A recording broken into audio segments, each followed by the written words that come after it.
Mientras Esther cantaba, yo os miraba.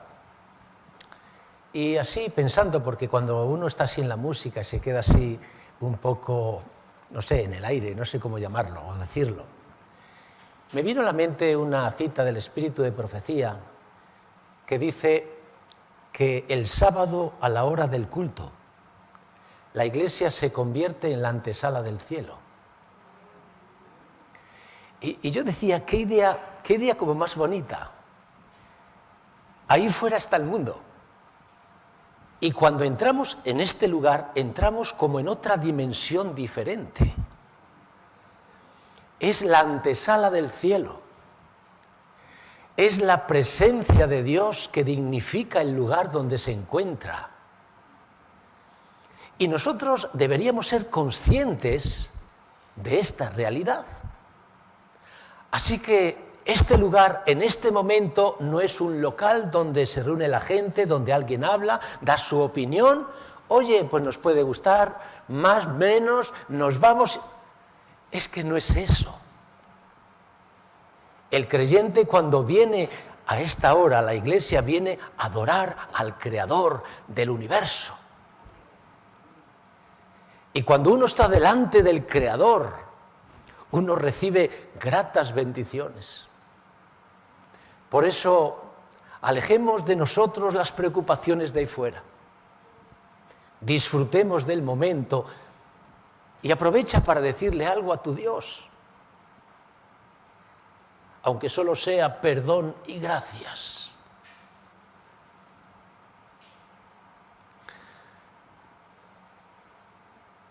En esta mañana vamos a hablar de algo que nos interesa a todos. Vamos a hablar de cómo convertir los fracasos en victoria y las tristezas en alegría. Y me gustaría comenzar diciendo que si en nuestra vida solamente hubiese victorias y alegrías, todo sería diferente. Tu vida sería diferente, tu actitud sería diferente y por lo tanto todo sería mejor. Lamentablemente en nuestra vida hay fracasos y hay tristezas. ¿Y cómo vemos nosotros esos fracasos y esas tristezas? Las vemos como una bomba destructora que nos desanima, que nos hunde. Por eso a veces nuestra vida, ¿por dónde va? Por los suelos. ¡Ay, si fuésemos capaces de ver las cosas de diferente manera! ¡Ay, si fuésemos capaces de ver los fracasos y las tristezas como momentos para pensar, para crecer, para descubrir! Porque entonces también todo sería diferente. Por eso el tema que vamos a tratar en esta mañana es tan importante, tan importante. Y nos vamos a apoyar en el texto que ha leído muy bien David, Lucas 5, del 1 al 8. Pero antes de comentar el texto, a mí me gustaría contextualizarlo. Porque cuando uno lo contextualiza puede interpretar mucho mejor los detalles que allí se encuentran. Jesús ha comenzado su ministerio público. Pero fijaos que Jesús está en el comienzo de ese ministerio. Juan el Bautista le ha bautizado. El Espíritu le ha llevado al desierto para ser tentado por el diablo. Jesús se ha ido a Galilea, a la zona norte de Israel, a Nazaret, el lugar donde él nació. ¿Y qué hace Jesús allí? Dos cosas: predicar en la sinagoga y curar a los enfermos. ¿Qué ocurría cuando Jesús predicaba en la sinagoga? Que allí nadie se movía, que allí todos estaban embelesados. Y cuando salían del lugar, salían todos con el corazón tocado y diciendo: ¿Cómo habla ese hombre? ¿Cómo habla ese hombre? Habla como quien tiene autoridad. Y cuando Jesús curaba a los enfermos, ¿qué ocurría? Exactamente lo mismo. Todos se sorprendían porque nunca nadie vio curar como curaba Jesús. Jesús no analizaba al paciente. Jesús no tomaba el pulso, no le tomaba la temperatura, no hacía nada de eso.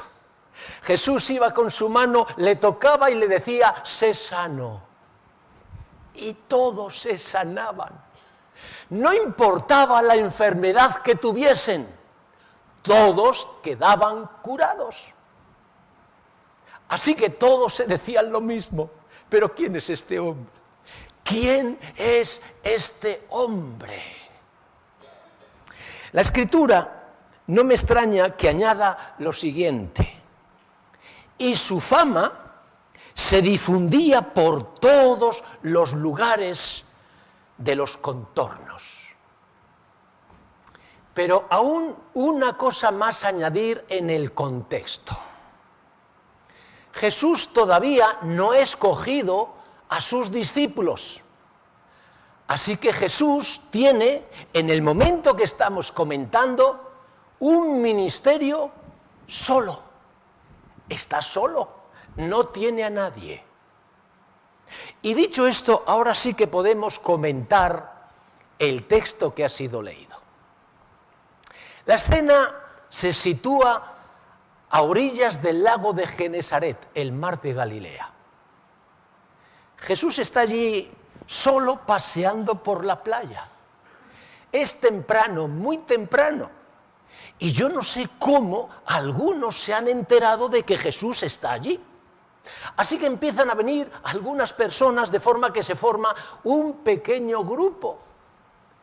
Pero lo curioso es que vienen y vienen y vienen y siguen viniendo. De forma que el pequeñito grupo inicial que se formó se va a transformar en un enorme gentío que se agolpa, que se aprieta. ¿Y por qué? Porque quieren escuchar a aquel hombre. Ay, sus palabras hacen tanto bien al corazón humano. Todos están contentos y en la euforia del momento nadie se da cuenta de lo que sucede en el interior de 4 hombres. Son 4 pescadores. ¿Y qué le sucede a esos hombres, a esos pescadores? Que están tristes. ¿Y por qué están tristes? Porque han trabajado durante toda la noche, han trabajado duro, no han dormido y han pasado frío. Y después de tanto esfuerzo, regresan a la orilla, pero ¿cómo regresan? Con las manos vacías. ¡Qué extraña sensación! Es la sensación del fracaso. Y cuando uno tiene esa sensación, uno se pone triste. Queridos amigos, si nosotros en esta mañana tuviésemos unas gafas que detectasen los sentimientos de las personas, veríamos que siempre que los creyentes se presentan delante de Dios para oír el mensaje del cielo, la gran mayoría están contentos. Pero hay una minoría que no disfrutan del momento. ¿Sabéis por qué? Porque tienen un problema. El mismo problema que tenían aquellos 4 pescadores. Es la sensación del fracaso. Es la sensación que uno tiene cuando lucha y no consigue nada positivo.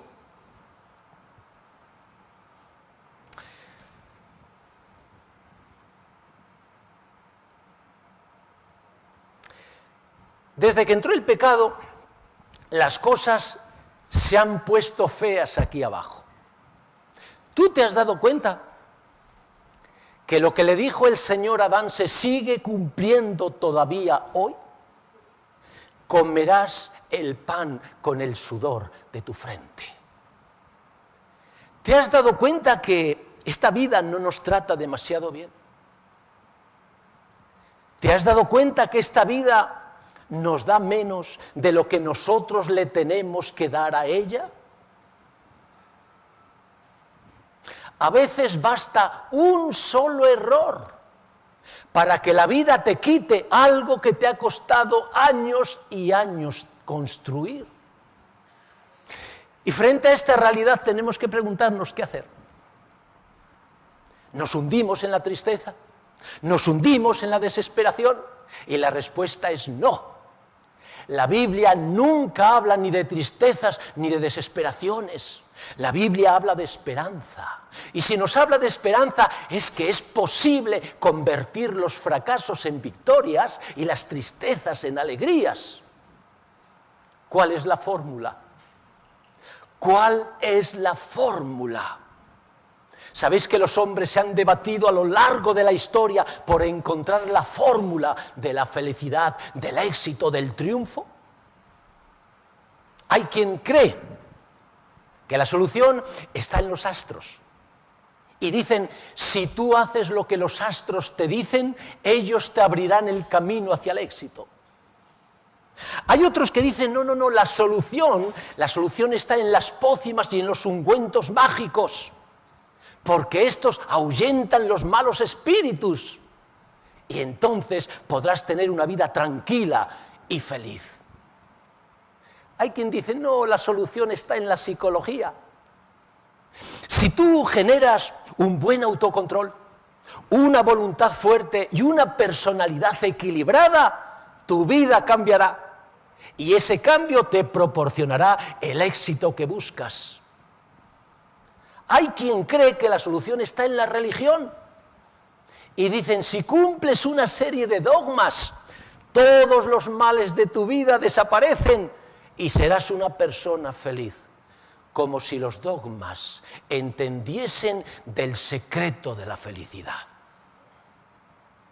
Y frente a este mare magnum de opiniones viene siempre la pregunta, ¿dónde está la solución? ¿Dónde está la fórmula? Y la solución está en Jesús. Si tú te fijas bien en el pasaje que ha sido leído, vas a descubrir 3 escenas que Jesús nos presenta para nuestra reflexión. Y estas 3 escenas son las que a mí me gustaría comentar con vosotros. ¿Cuál es la primera escena? Usa tu imaginación. Piensa aquí dentro. Unos hombres, unos pescadores están lavando sus redes. ¡Qué imagen más clara! Escueta, pero llena de contenido. Si aquellas redes hubiesen estado llenas, todo habría sido diferente. El problema es que aquellas redes estaban vacías. Y yo me he dicho, qué buen símbolo del fracaso de la vida que unas redes vacías.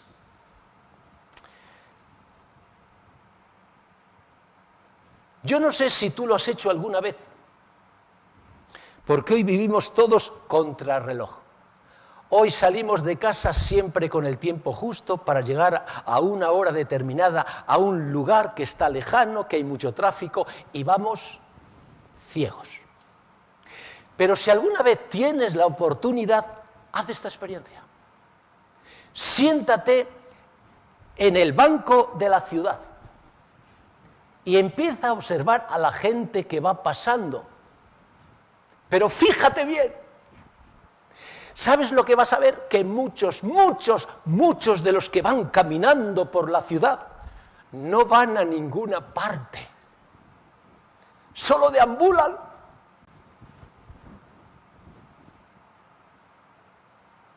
Son personas que caminan con las manos en los bolsillos.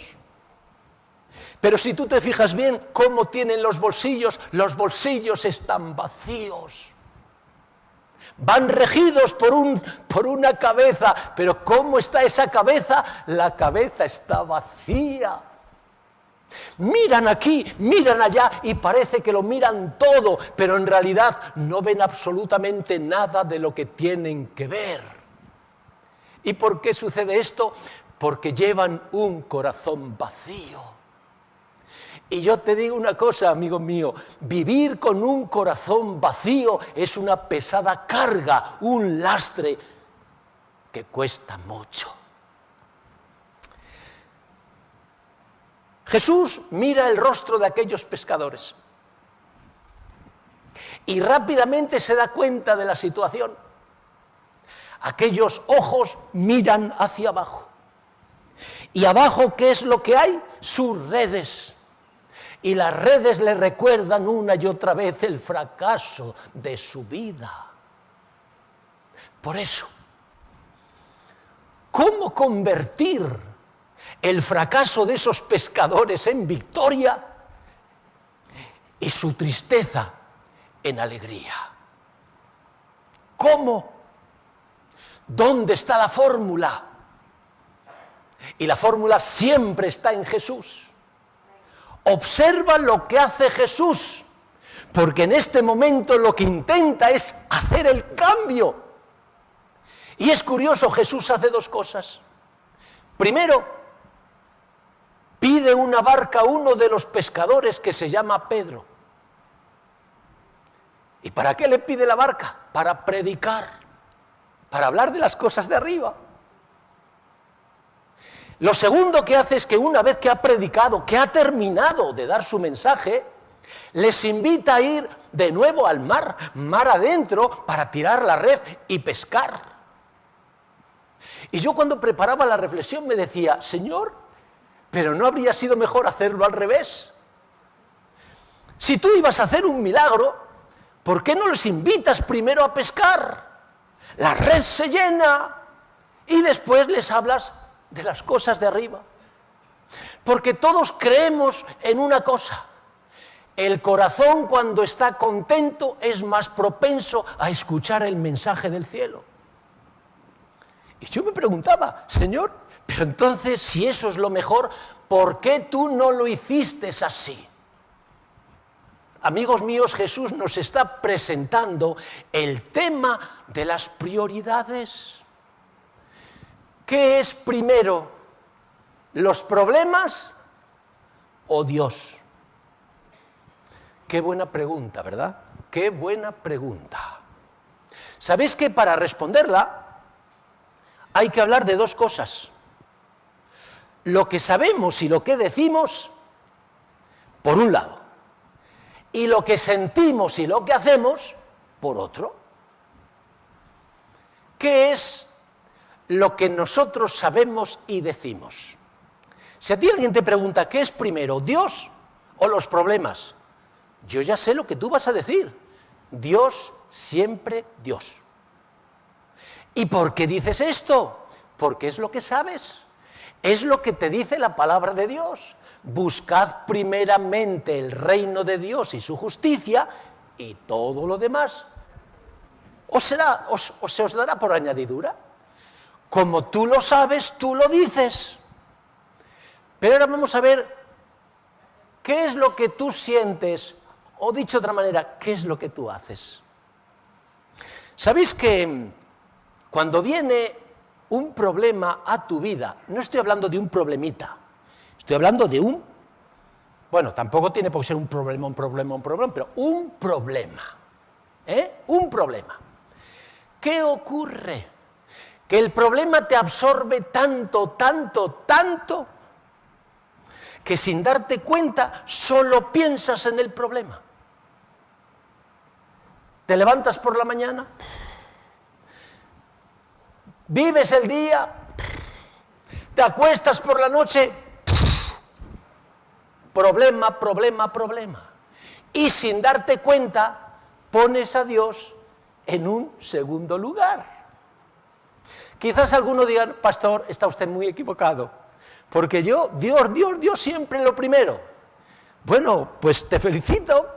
Hablamos de la vida práctica, hablamos de lo que sucede ahí fuera. El otro día llamaba a una hermana. Yo llamaba a una hermana, llevaba mucho tiempo sin venir a la iglesia y le pregunté qué tal estaba, en fin, resumo, y le dije, este sábado vas a poder venir a la iglesia. Y me dijo, ay, pastor, tengo tantos problemas que no tengo ganas de hacer nada, ni siquiera de salir de casa. Pero pastor, ore por mí al Señor para que me quite los problemas y pueda ir a la iglesia. Yo te pregunto, ¿quién criticaría a la hermana? Nadie. ¿Y sabes por qué no la criticaríamos? Porque la entendemos. Cuando uno llegan los problemas a su vida, el problema te absorbe tanto, que tu primer pensamiento es el problema. Y todo lo que tenga que ver con Dios es Dios en el problema. Quítame. Y si Dios te quiere decir otra cosa diferente al problema, no hay oídos para eso. Tú sabes que esto es mucho más importante de lo que parece. Pero mucho más importante, porque dime, en esta tierra, en este mundo, ¿qué es lo que más hay? Y tenemos que responder, problemas. Hoy más que nunca necesitamos saber establecer las prioridades. ¿Qué es primero? ¿Dios o los problemas? Para responder bien esta pregunta, ¿sabéis lo que hay que hacer? Hay que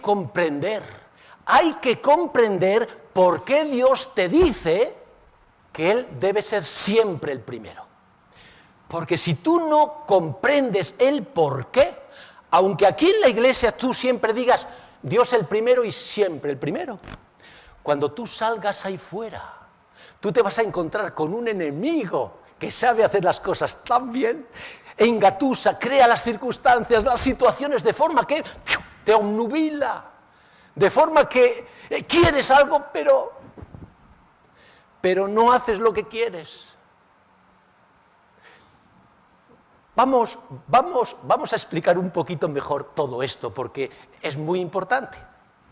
Voy a comenzar con un planteamiento que todos sabemos. Y lo sabemos porque lo dice la televisión, las noticias, los libros, los especialistas y hasta tú mismo. El problema de un problema no es el problema. ¿A que todos sabemos eso? El problema de un problema no es el problema. Y yo entonces me digo, pero si el problema de un problema no es el problema, entonces ¿cuál es el problema? Y el problema son dos cosas. Primera cosa, no tenemos la solución a los problemas. Porque si tú tuvieses la solución a un problema, el problema dejaría de ser problema. El problema viene cuando tú no tienes la solución. Segunda cosa que hay que comentar. A veces, sabiendo lo que hay que hacer para solucionar el problema, no tienes ánimo. No tienes ganas de hacer nada. Este es el verdadero problema del problema o de los problemas. Vamos a seguir ahondando en esto. Yo quiero hacerte dos planteamientos. El primer planteamiento consiste en darte cuenta de cuál es el efecto en tu persona, qué es lo que se produce cuando el problema llega a tu vida. ¿Y sabéis lo que ocurre contigo y con todos? Que cuando el problema llega a tu vida, tú te empiezas a preocupar. Ahora fíjate bien en lo que sigue. Una mente preocupada no piensa con objetividad. Si tú no piensas con objetividad, no puedes ver las cosas bien. Y si no puedes ver las cosas bien, tú jamás encontrarás la solución a un problema cuando este problema sea complejo. Pero ¿qué ocurre? Cuando tú no encuentras solución al problema, el problema se complica. Y entonces el efecto en ti crece y aparece el estrés, la angustia y la ansiedad. Y cuando uno llega a ese estado es un poquito más delicado. Primer planteamiento. El segundo planteamiento. ¿Tú sabías que una mente preocupada gasta demasiada energía? Los estudios dicen, un cerebro normal, sin preocupación, relajado, tranquilo, consume 1/3 de la energía que consume el cuerpo entero en un día. Y hasta los especialistas se dicen, ¿cómo es posible que un órgano que pesa un poco más de 1 kilo consuma 1/3 de la energía de todo el cuerpo? Porque el cerebro consume mucha energía en condiciones normales. Pero, dicen los especialistas, cuando un cerebro está preocupado, el consumo de energía se multiplica por mucho. No pueden dar una cantidad exacta porque todo depende del tipo de persona que esté preocupado. Hay gente que se preocupa de una manera increíble y eso consume. Hay otros que se preocupan menos. Pero en todo caso, una mente preocupada consume muchísima energía. ¿Y eso qué quiere decir? Que cuando tú consumes demasiada energía en poco tiempo, tu ánimo desaparece. ¿Qué es el ánimo? El ánimo es la vida, es la energía y es la fuerza que tú tienes. Pero atención, no te confundas. Yo no estoy hablando de la fuerza física, de la energía exterior. Yo estoy hablando de la energía que tú tienes dentro de ti. Cuando trabaja mal, consumes tanto que esa energía la reduces, de forma que no tienes ganas de hacer aún lo que sabes que tienes que hacer. Por eso el enemigo es tremendamente sofisticado. Dios lo primero, Dios lo primero. La pregunta no es esa. ¿Tienes ánimo? Porque si no tienes ánimo, ni siquiera harás lo que sabes que tienes que hacer. ¿Y sabes cuál es la conclusión de todo lo que estamos hablando ahora? No podemos vivir una vida llena de problemas con preocupación. Yo no sé si... Voy a repetirlo otra vez. No podemos vivir una vida llena de problemas con preocupación. ¿Y entonces qué hacemos? Necesitamos 2 cosas. Paz para pensar y ánimo para enfrentar los desafíos y los problemas. ¿Y cómo se consiguen esas 2 cosas? Con las prioridades. Si tú pones a Dios en primer lugar, tú tendrás esas 2 cosas. Qué sabio fue Jesús cuando dijo: venid a mí todos los que estéis cargados y trabajados, que yo os haré descansar. Qué sabio fue Jesús cuando dijo: la paz os dejo, mi paz os doy, no como el mundo la da, yo os la doy. Qué sabio fue Jesús cuando dijo: en el mundo tendréis problemas, tendréis aflicción, pero confiad, yo he vencido al mundo. Interesante. Pasamos a la segunda escena. La segunda escena, compónla aquí dentro con tu imaginación, es cuando Jesús le dice a Pedro, después de haber predicado, le dice: Pedro, vete mar adentro, tira la red y ponte a pescar. Yo pregunto, ¿lógico o no lógico el consejo, la recomendación que hace Jesús a Pedro? Y tenemos que decir, no tiene nada de lógica. Pedro se lo había dicho: maestro, hemos estado trabajando toda la noche y no hemos pescado nada. Pero Jesús debió insistir. Y Pedro le dijo: Señor, que no hay peces. vete al mar y pesca. Bueno, y Pedro le dijo, en tu nombre echaré la red, o en tu palabra echaré la red, porque lo has dicho, echaré la red. ¿Qué ocurrió? Que fueron, echaron la red y rapidísimamente la red se llenó de peces. Yo pregunto, ¿Pedro se equivocó? Y la respuesta es no. Pedro conocía el lago como la palma de su mano. Sabía cuándo había que pescar y cuándo no había que pescar. Era un pescador, era su mundo, era su territorio. Pedro sabía dónde había peces y dónde no había peces. ¿Pedro se equivocó o no? No se equivocó. Onda, y si no se equivocó, ¿cómo entonces explicar que la red se llenase? Aquí viene la primera lección que el Señor le quiso dar a ese discípulo llamado Pedro, y con él a nosotros. Escucha bien lo que te voy a decir. En la vida hay problemas que no tienen solución humana. ¿Me has escuchado bien, verdad? En la vida hay problemas que no tienen solución humana. Es decir, esas cosas, esos problemas, solo se pueden solucionar con la intervención divina. Primera lección que el Señor intenta dar a Pedro y darnos a nosotros. Pero hay una segunda lección muy interesante. Y yo me digo, si Jesús quería hacer un milagro, ¿por qué les manda, boga mar adentro, vete hasta allá, tira la red y pesca? ¿No habría sido más normal?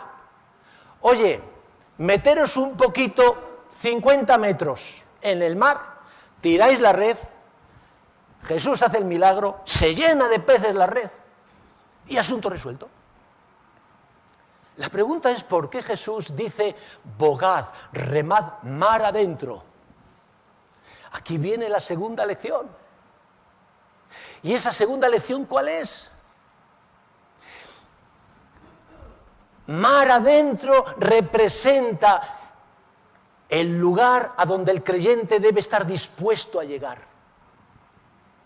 El creyente debe estar dispuesto a llegar hasta el final. ¿Tú sabes por qué hoy hay menos milagros en tu vida que si hubieses vivido en la época primitiva, en el primer siglo?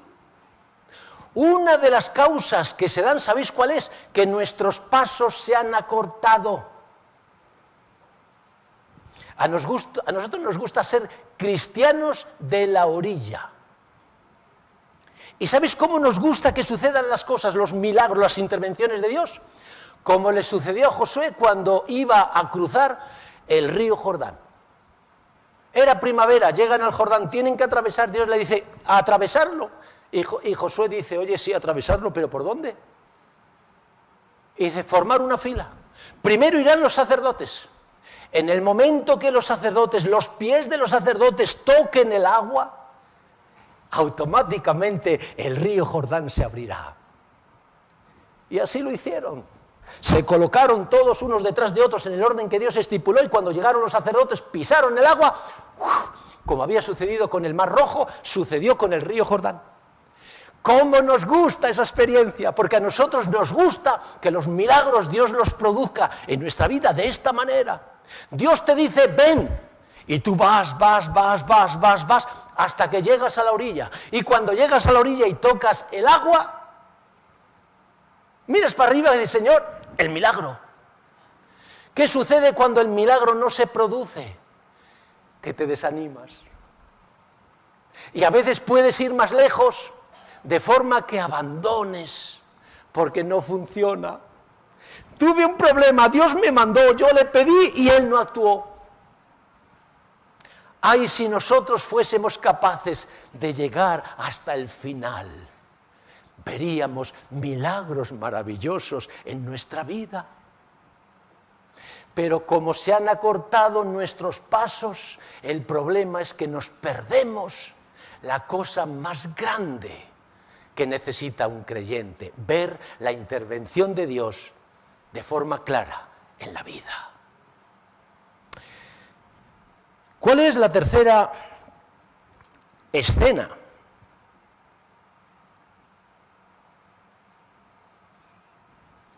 La tercera escena es cuando Pedro se postra delante de su maestro y le dice: Señor, apártate de mí, que soy un hombre pecador. La pregunta es: ¿por qué Pedro hizo esto? Y para responder a esta pregunta tenemos que hablar de lo que se ve y de lo que no se ve. Hablemos primero de lo que se ve. Fijaos que cuando Pedro habla con el maestro, que le dice: id al mar y pescar. Y Pedro le dice: maestro, que no hay peces. Pedro, que vayas a pescar. Yo no sé las veces que le debió insistir, Jesús, que vayas a... Y Pedro, ya cansado, dijo: no quiero discutir. Vale, vamos a hacer lo que tú digas. Pero te vas a dar cuenta que tú serás un buen predicador, pero de pesca no tienes ni idea. Bueno, esto lo pensó, ¿vale? Si ahora hablamos de lo que se ve, finalmente queda muy bonito, porque lo que se ve que es: maestro, mira que no hemos pescado, vete y echa, en tu palabra echaré la red. Y finalmente, ¿qué pensamos? Oye, Pedro, qué majo, ¿no? ¿Cómo se humilla? ¿Cómo se somete al maestro? Si tú analizas lo que se ve, oye, Pedro, una maravilla. Pero si es una maravilla, ¿por qué Pedro va al maestro y le dice: Señor, apártate de mí, que soy hombre pecador?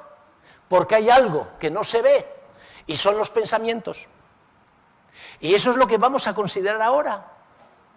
Cuando Pedro habló con él, le dijo: oye, maestro, que no hace falta que vayamos. Pedro, vete. Señor, mira que te lo digo, no sé cómo decírtelo, pero yo entiendo de esto, ¿sabes? Pedro, vete. Mira, vete. ¿De acuerdo? Me voy. Y Pedro empezó a pensar: anda, que con las ganas que tengo yo de perder el tiempo. Así que efectivamente fue. Y cuando fue, se montaron en la barca, fueron remando, y le dijo a Andrés: Andrés, tira la barca, tira la red. Y ahora vamos a ver, vamos a ponerle en evidencia. Y Andrés tiró la red, espera un poco, y dice: espera un poquito, ala, recoge la red. Y ahora vamos allá. Y cuando tira, dice Pedro: que no puedo con la red. Le ayudaban otros marineros que estaban, que no puedo con la red. Y Pedro dice: se habrá enganchado en algún sitio, tira fuerte. Y tira fuerte, y Andrés ve peces. Y Pedro dice: eso es imposible.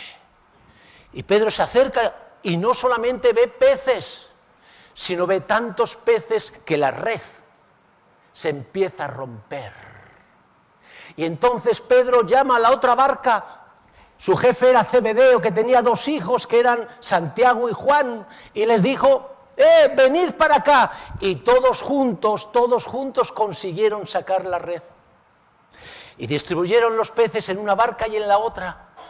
Y dice el texto bíblico que las 2 barcas a duras penas se mantenían a flote por el peso del pescado. Primera cosa. Segunda cosa, vamos a retroceder un poquito más para atrás.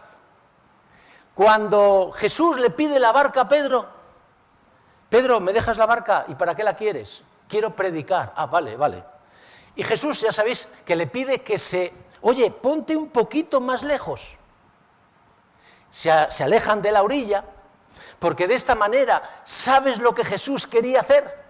Que Pedro estuviese en primera línea para escuchar la predicación. Así que ahí le tenía Pedro. Y Jesús empezó a predicar.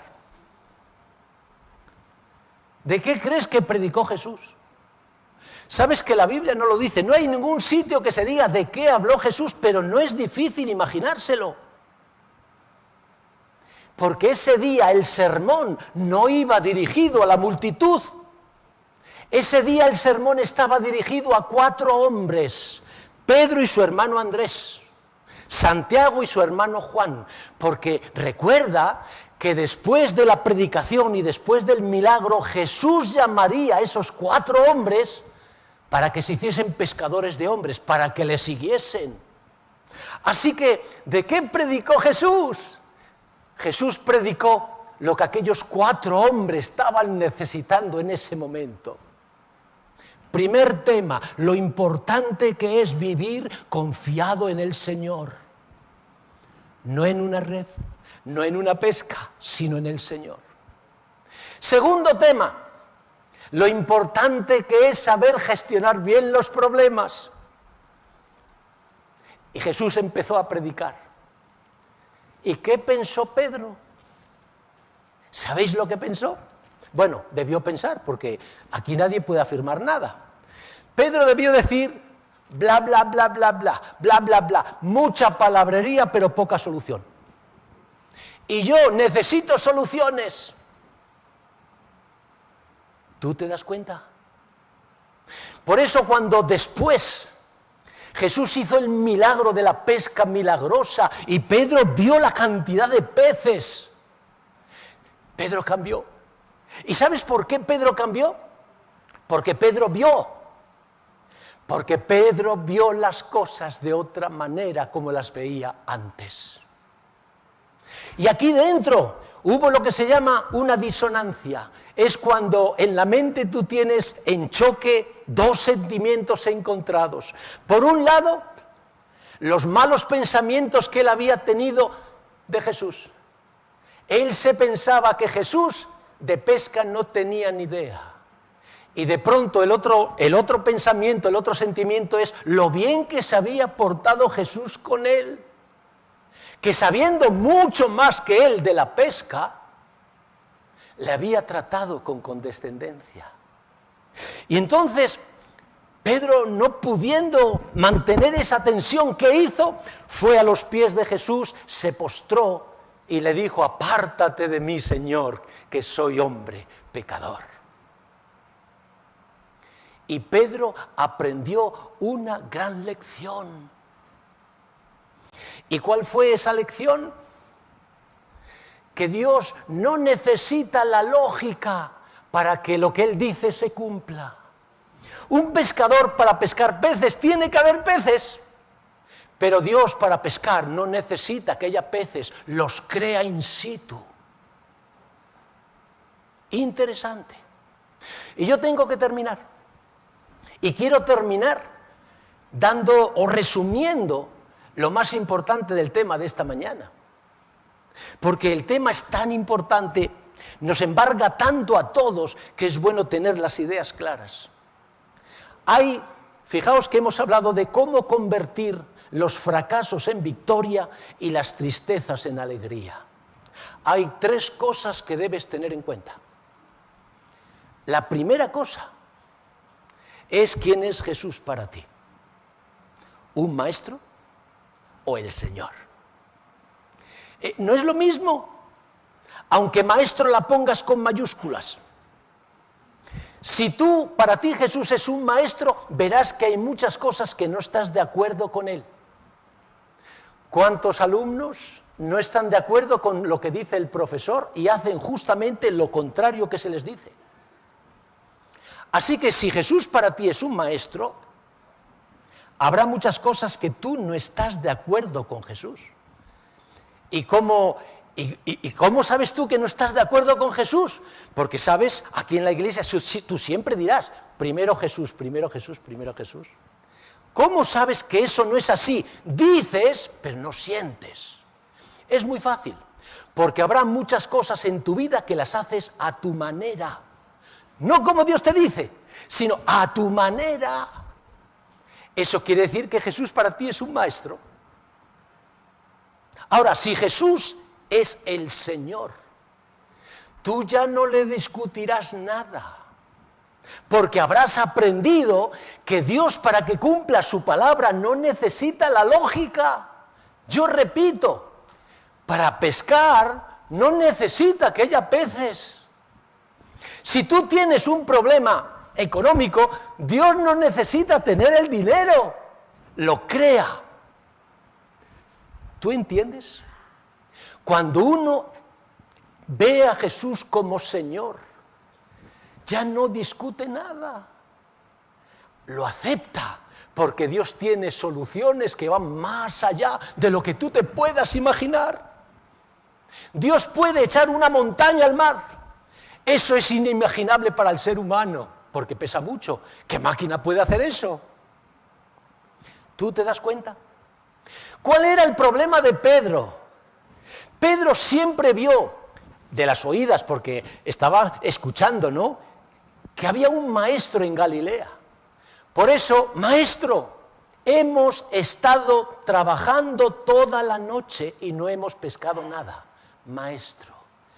Pero cuando Pedro vio el milagro, se postró y ya no dijo maestro, dijo Señor, apártate de mí, que soy hombre pecador. Primera cosa, ¿quién es Jesús para ti? Segundo, recuerda esto. En la vida tendrás problemas y muchos problemas. Y los problemas, ¿sabes lo que intentarán hacerte? Agarrarte, absorberte para que solamente pienses en el problema. Recuerda esto, aún en los problemas, el primero debe ser Dios. Y tercera cosa, lucha por no ser un creyente de la orilla. Atrévete a llegar hasta el final, hasta donde sea. Porque si tú haces estas tres cosas, ¿sabes lo que pasará en tu vida? Que serás testigo, verás el milagro que más necesitas ver. ¿Y cuál es ese milagro? Cuando tú te mires a ti mismo, tú no te verás como un fracasado, como una fracasada. No te verás como alguien triste, sino que te verás victorioso, triunfante, alegre y feliz. Ese es el milagro que más necesita ver el creyente. Cuando uno se mira a sí mismo, verse, Señor, oh, ese es el mejor milagro. Que Dios nos ayude a todos a darnos cuenta lo importante que es la prioridad. Que así sea.